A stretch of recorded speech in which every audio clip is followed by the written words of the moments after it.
ভারতকে এমন একটা উদাহরণ দেখাতে পারবে, তাদের দেশের বুকে আছে। আপনারা দেখেছেন গতকাল বিভিন্ন ধর্মের যারা সম্মানিত ব্যক্তিবর্গ তাদেরকে নিয়ে প্রধান উপদেষ্টা একসাথে এক কাতারে দাঁড়িয়ে আওয়াজ তুলেছেন, এদেশ আমাদের সবার, আমরা এখানে কোনো সাম্প্রদায়িক বিভাজন চাই না। আমরা ধন্যবাদ জানাই আমাদের প্রধান উপদেষ্টাকে তার এই মহৎ উদ্যোগ নেওয়ার জন্য। উদ্যোগ নিয়েছেন, উদ্যোগ নিয়ে থেমে গেলে হবে না, এই যাত্রা আমাদের অব্যাহত রাখতে হবে। এর আগের দিন তিনি সমস্ত রাজনৈতিক, দেশপ্রেমিক, ফ্যাসিবাদ বিরোধী, সাম্রাজ্যবাদ বিরোধী জাতীয় রাজনৈতিক নেতৃবৃন্দকে নিয়ে তিনি এক কাতারে দাঁড়িয়েছেন। সবাই আমরা একই আওয়াজ তুলেছি, আমরা কোনো আগ্রাসন সহ্য করব না। বাংলাদেশের 1 ইঞ্চি জমি আমরা কাউকে ছেড়ে দেব না। আমাদের জীবন দিব, তবু বাংলাদেশের আধা ইঞ্চি জমি আমরা ছেড়ে দেব। এটি আমাদের কমিটমেন্ট। সম্মানিত ভাই বোনেরা, এই দেশ তাহলে আগামীতে কি হবে? এই দেশকে কে গড়বে?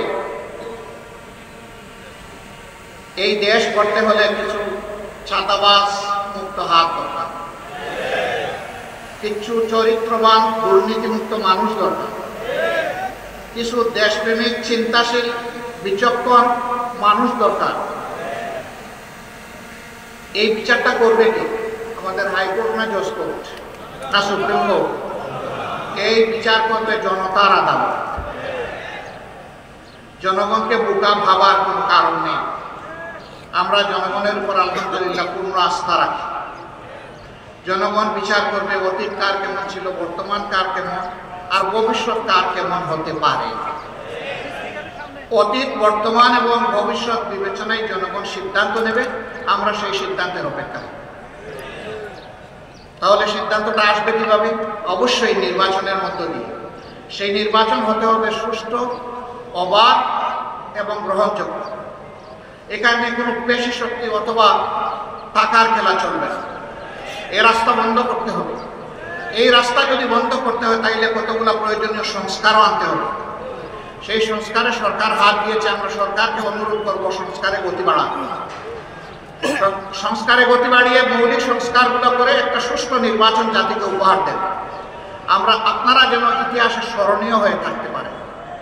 আপনাদের নিজস্ব কোনো এজেন্ডা থাকবে না। এজেন্ডা, জাতীয় এজেন্ডা একটাই, যে একটা সুন্দর সুষ্ঠু নির্বাচন আপনারা উপহার দেবেন।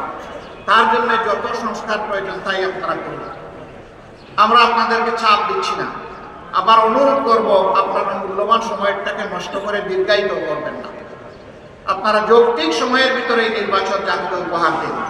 জাতি গত 3টা টার্ম তাদের নিজস্ব ভোটের অধিকার প্রয়োগ করতে পারবে। বিশেষ করে জাতির 42% ভোটার যারা যুবক, তারা একটা ভোটও দিতে পারবে। আমরা আমাদের যুবকদের হাত ধরে, যুবকদের বুক ছিটিয়ে যুদ্ধ করা এবং রক্তের বিনিময়ে এই স্বাধীন পরিবেশ পেয়েছি। আমরা চাই আগামীতে তারা শুধু ভোট দেবে না, তারা জাতিকে নেতৃত্বও দেবে ইনশাআল্লাহ।